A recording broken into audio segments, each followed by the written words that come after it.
Good evening, this is Kat, welcoming you to another edition of Tech Savvy Talks. For tonight's episode, we will be highlighting the marketing research in high-tech markets. We will be covering a range of tools used to collect market-based information in high-tech markets, the kind of information and to whom it is collected that separates the companies or successful companies from the competition, and how this information can be used for a variety of purposes, whether for evaluating ideas, generating ideas for novel innovation, or determining desirable features and pricing in new products, forecasting sales and technology trends, which all boils down to making good decisions. So for the gathering information, as presented in our previous discussion, high-tech environments and technology marketers are troubled with change and uncertainty.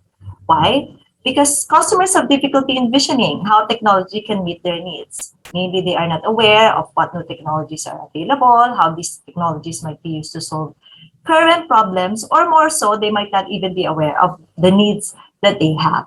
Likewise, these companies must accelerate the product development process, closing the gap and time between the idea to market introduction or market introduction. For the market research and market studying, for high technology companies, becoming effective marketers is often a matter of starting from the scratch. Marketing research expenditures by companies is not really a trivial matter for high-tech companies.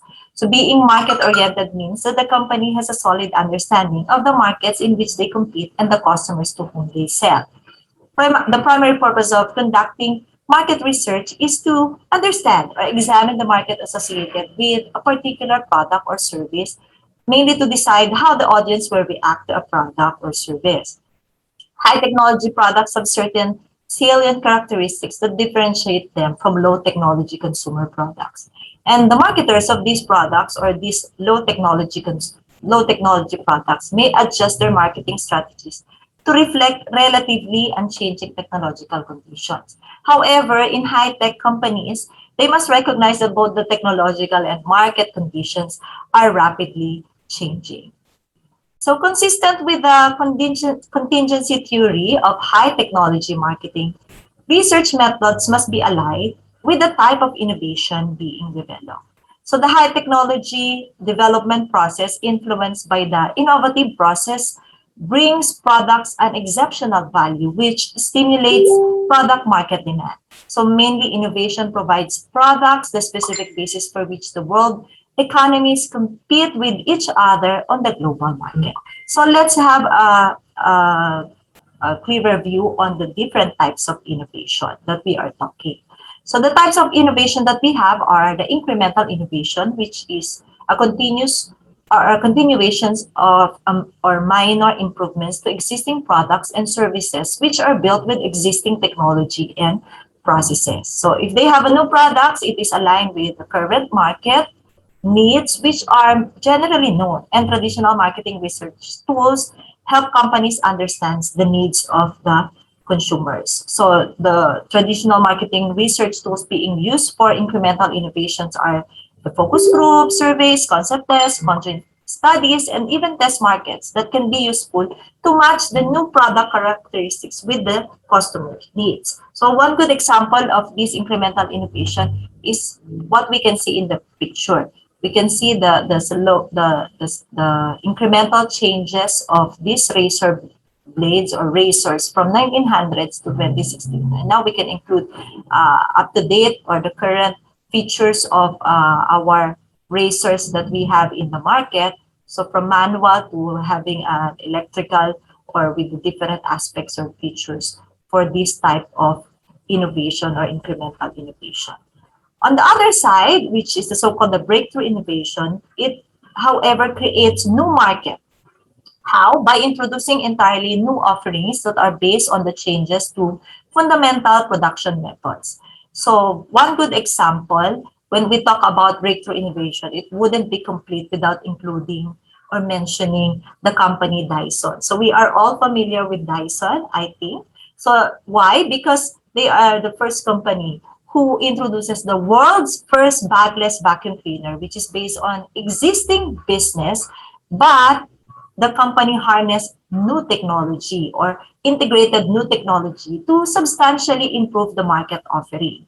So we are familiar with the old type of vacuum cleaners, which are heavy built and quite hard to stock up and quite hard to use because of the different attachments. But because of this introduction of Dyson, there are so many mothers and so many home-based persons who avail this product because of its features, which is very compact, and at the same time it's not bulky and it's not heavy, and it makes you social when you use it. The same approach is being used by the company behind the Dyson Cool, the company's first bladeless fan. And now even small companies are introducing this new bladeless fan that we have. So keeping not only using it for the purpose that we know how it is being used or the needs that we have for electric fans, but keeping it safe, keeping it stylish as well. So in the mid-range, if we go back to the type of innovation and aligning market research, in the mid-range between the incremental innovation and the breakthrough innovation are the uses or useful market research techniques that includes customer visits, emphatic designs, lead users, quality function deployment, and product testing. So let's move on with the so-called concept testing. So when we talk about concept testing, it means new product development process starts with the generation of ideas for products that will address identified customer needs. It allows you to validate product design and marketing ideas early on and save time and resources by moving forward with the right concepts. And the process continues through a series of stages, narrowing the initial large pool of products to a smaller and smaller numbers. So concept testing isn't a one-time thing, and it involves all kinds of processes. From the concepts to structured details, there's a lot that we need to get right for the successful product launch, making it an iterative process. So for the product development testing, one good example that company uses is the Lego. Before they didn't target only the boys, but they want an inclusive market, which also the girls want, because the girls they weren't giving up on girls. They wanted every kid to be able to play with their toys. So they found out during their concept testing that the boys play usually on the outside, or I mean the finished products on the outside, while girls use its inside. So eventually, the Lego launched the Lego Friends, which had more features or more of the features girls were looking for, all the way to attention in the detail and in the interior. So that is how they use the concept testing for the product development that they have. So another research method is the so-called conjoint analysis. It is a survey research tool that can statistically predict which combination of product attributes across various brands and prices customers will prefer to buy. So conjoint analysis is a form of statistical analysis that the company uses in market research to understand how customers value different components or features of their products or services. So they typically conduct a specialized survey that asks consumers to rank the importance of the specific features in question, analyzing the results, which allows the company to then assign value to each one. So for more research methods and research tools, I will now move you or turn you over to Sir Marlon for the so-called the other marketing research tools. So take it away, Sir Marlon. Thank you for that, Ms. Kat. Now, customer visit program. Just what is it? Why is this important? Just how will this affect each company and what are its pros and cons? Customer visit is a way to learn more about target customer. This is done effectively either by face-to-face communication, field research, first-hand knowledge, interactive conversation, and inclusion of multiple decision makers at the customer's location. Field research gives them an insight to their customer's world. What are their needs, wants, and what satisfies each customer's. Sorry. In this sense, you will know what kind of product they are willing to spend on. This is also this also makes the customer feel appreciated, which in turn enables the company to build on customers' loyalty. Now, one of the cons of doing customer visit program is that this method is prone to being biased. Another is the resource like time and money when doing this. Um, you spend time and money while doing this concept. And lastly, if the customer visit was done in relatively small amount, the end result does not make for a quantitatively report. Sorry. Now, since we are talking about customers, let's move on to what is called empathic design. So, what exactly is this? It is actually the same concept as to the saying the customer is always right. Empathic design is an approach that puts the customer and their connection to their product first. Empathic design can help a company innovate and improve the product to further meet the needs of the customer. As one article from the Duke Corporation Education states that Nike, Nike, one of the goods juggernaut, also uses this empathic design. They use empathic design to design to this empathic design to better understand both their customers and employees' unmet needs.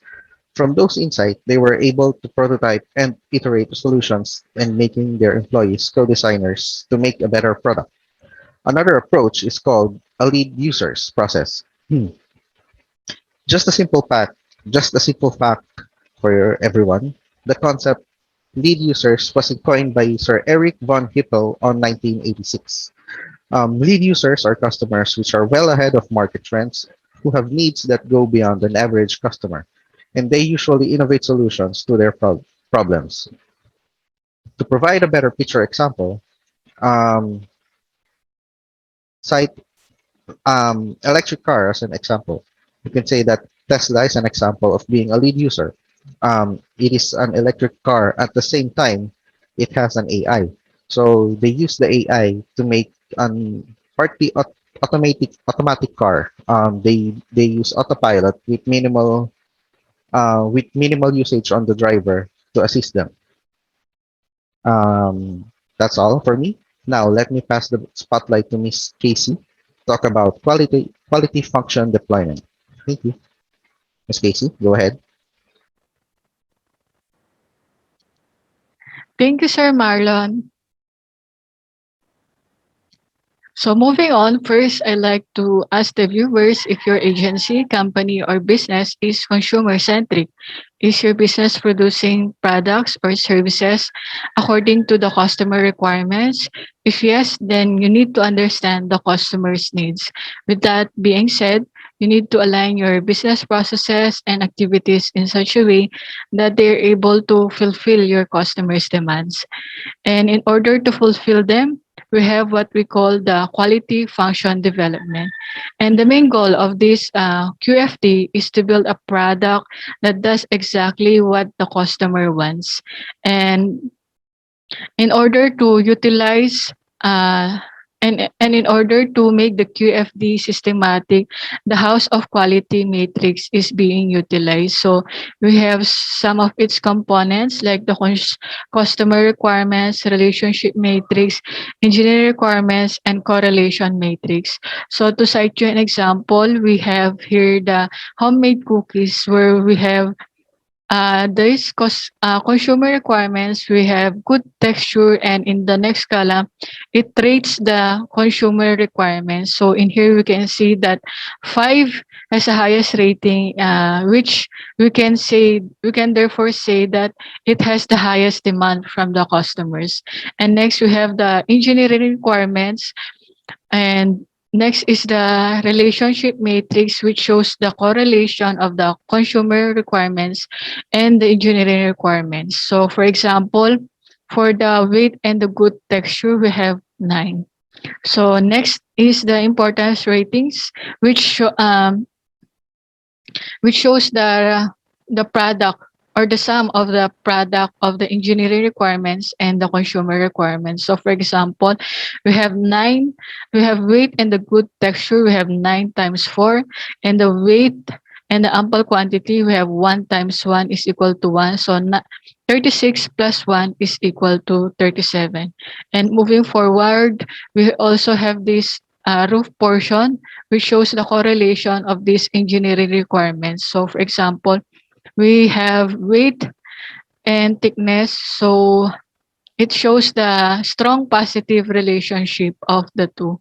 And we also have this competitive assessment of company A and company B, in which the customers or the users rated these two companies according to their needs.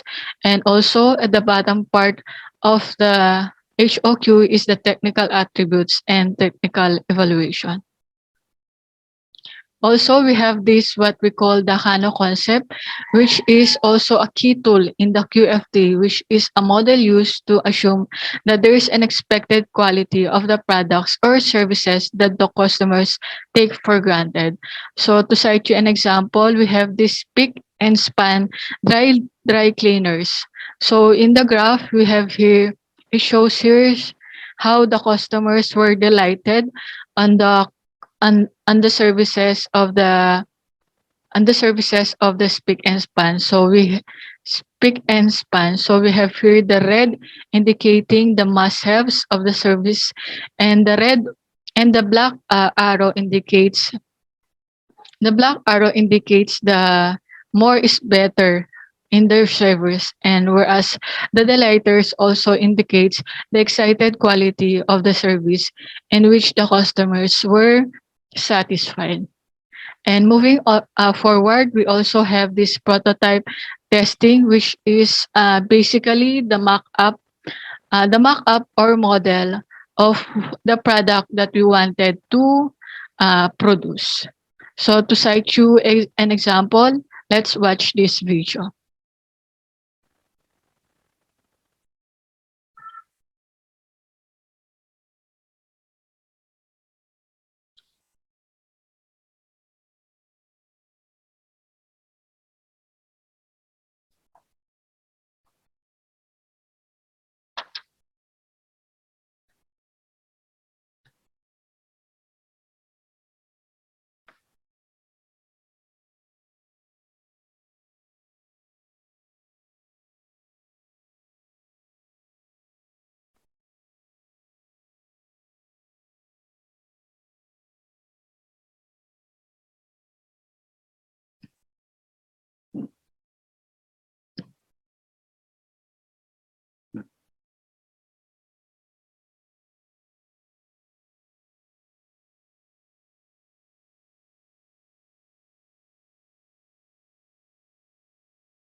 So from that video, we can see that there is that paper prototype on how to make a mobile application device.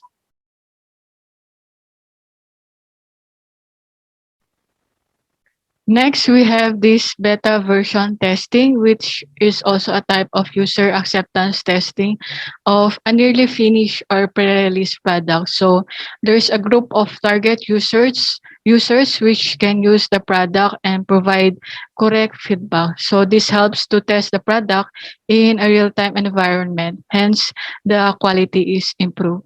So to set an example, we have this Instagram beta, which is the unofficial version of the application, which is still undergoing some development stages. So the beta is the version releases. The beta is the version released to developers to test for bugs and send feedback to the app developer for correction. So that's it for me. Now I hand you over to Sir Paolo to discuss more on the high-tech marketing research tools. Take it away, Sir Paolo. Thank you, Ma'am Khayce. Now I will discuss what is customer-driven innovation.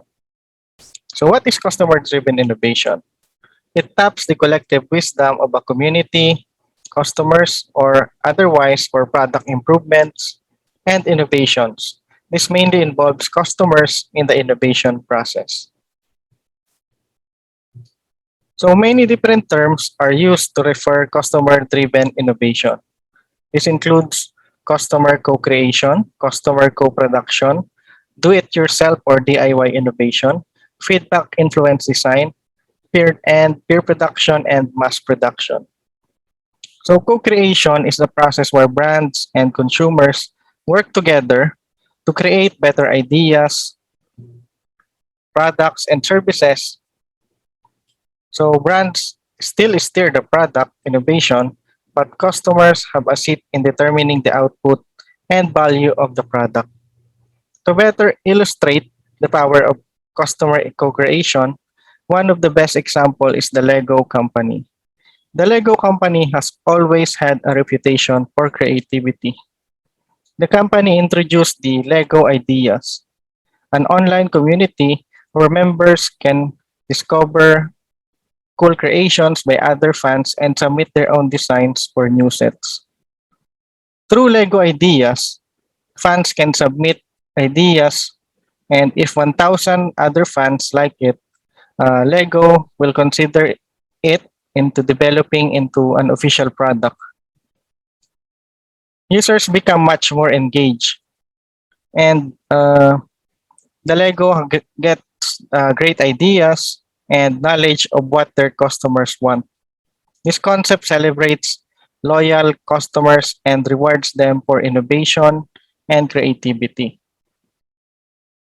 So the Beatles Yellow Submarine set, this is one of the successful design from their fan creators. And there's also a Filipino who won the logo contest. And his winning set is the Sesame Street. It sold out when it was released commercially. So this is it. Lego made their customers the hero of their company. Another example is DHL. They have co-created the future of delivery services. DHL is the world's largest mail and logistics services company and knows the importance of innovating with customers in mind. To tackle the challenges of improving supply chains and logistics, the company hosts hands-on workshops with customers in Germany and Singapore. So one of the many inventions that originated through their workshop and innovation summits is the parcel copter, a test drone delivery service based in Germany that can change the company's logistics services. While standard mail delivery vehicles typically takes half an hour to deliver, the parcel copter only needs 8 minutes. So community members co-created the idea and tested out the potential of this innovation in delivering services.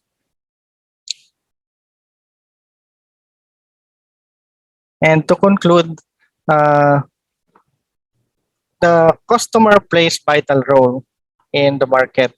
The customers can fuel multiple innovations, and that can lead to customer satisfaction, product success, and a company's turning point. With that, I will leave you to this quote that from Kate Zabriskie, that the customer's perception is your reality. Thank you. Thank you, Sir Paolo, for your report. Good evening, everyone. This is part 6 of marketing research in high-tech markets being presented by our group. Group 6 for Professor CP, Ma'am Katherine Pascual Pacia. I'm here to discuss about the process and benefits of biomimicry. The term biomimicry means quite literally mimicking or emulating ideas. Biomimicry is when human looks to nature to solve their problem. A material design, system, or technology is created using ideas found in nature. The process of biomimicry, also known as biomimetics or biological inspired design, involves finding solution to the design problem by emulating the natural world.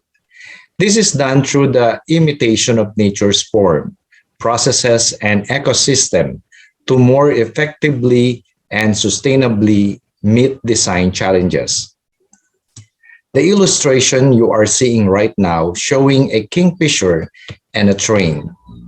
Scientists in Japan use the shape of the kingfisher's head on their bullet train to lessen the sound and make the train more aerodynamic. Another one is shark skin and a swimsuit. Shark skin is made of dermal denticles, which are tons of overlapping scales. This allows sharks to swim at higher speeds. Scientists use this to make swimsuit for Olympic swimmers that work so well they were banned from competition. The last one is a mosquito and a needle. We don't peel a mosquito bite because of the shape of its proboscis and numbing liquid when it injects. The scientists use its idea to create the microneedle for painless blood draw and injections. The biomimicry design spiral is a creative tool that gives steps to follow when solving a problem using nature. Define. With this, the question should be, what is the problem you want to solve? Biologize, translate, is to translate the question, ask the question from nature's perspective. How does nature solve this problem? Discover is to find the answer in nature. Is there a plant, animal, or ecosystem that has already solved this problem? How do they do it? In abstract, you must study further and find repeating patterns when nature uses a certain process to solve the problem. What is the strategy? Emulate is to develop ideas and solutions to your problem based on the solution observed in nature. Evaluate is how does your idea and solution work? Will it be successful for your problem? Then start over if more solutions are needed. What can we learn from biomimicry? Biomimicry helps us design generously. Biomimicry is simply an innovation inspired by nature. Biomimicry practitioners examine nature's design, pattern, and strategies to find sustainable solutions to technical and design problems. The idea is nothing new. In short, the functionality and design of some nature system or even animal can provide engineers and designers alike guided inspiration in wide range of industry that can affect our everyday lives. Thank you for watching. I'm Christopher Custodio and I will turn you over to Sir Ravenal de Jesus. Hello. Thank you very much, my colleagues, for giving me this opportunity to share the marketing research in high-tech markets, specifically the forecasting in high-tech markets. This is the last part of our chapter, and I'm taking the liberty to begin our presentation. The objectives are: enumerate a range of forecasting tools in high-tech markets, analyze various factors to be considered in selecting forecasting method. Well, forecasting in layman's term, you predict what will happen, you rely on the data you gathered, and predict what will happen, whether in sales, in weather forecast, but specifically in our subject, we use these forecasting techniques in market research. Now, we have an image of early television here. Why this television will serve as our example in forecasting techniques. Why? Television. Television. So what's with this television? So tele, far or at a distance, you see at a distance, television, long distance seeing. So why? Well, what's we do with forecasting here? Early television has no audio, that is video only. It was believed that viewers of television didn't want audio features. Wow. See that? Because there's a radio is for audio, television is for video only.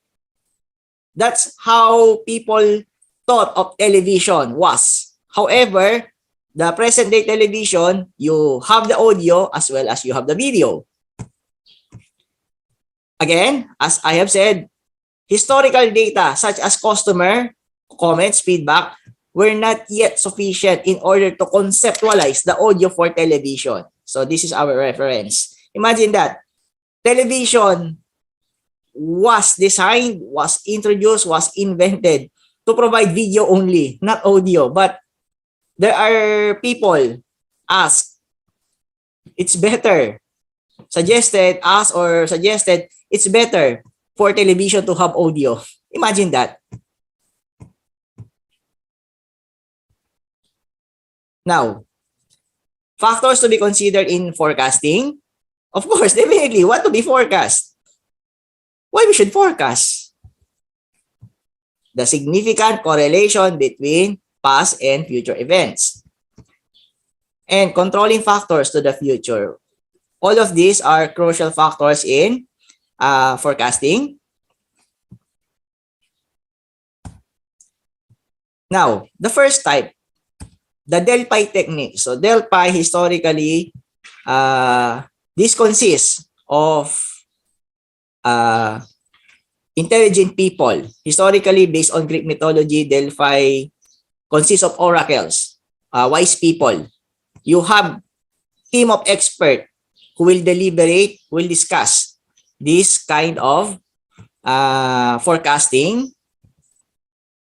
However, expert opinion does not mean it is 100% accurate. Another is the analogous forecasting. If this happen in blue, probably it may happen to red. That's the analogous forecasting techniques.